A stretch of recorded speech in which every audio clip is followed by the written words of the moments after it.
Hi, my name is Andy Unverferth and I'm the Director of Marketing for Unverferth Manufacturing. We're standing in front of the newly released Parker 3620R seed tender.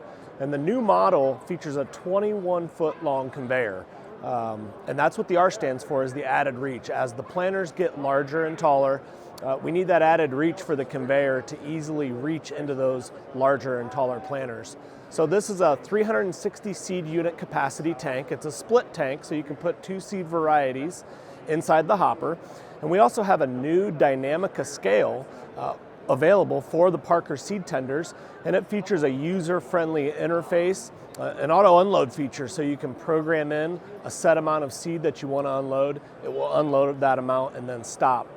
Other options for the Parker seed tender include a electric lift raise and lower for the conveyor. We have scales, a talc and graphite applicator to apply lubricants to the seed as you're unloading.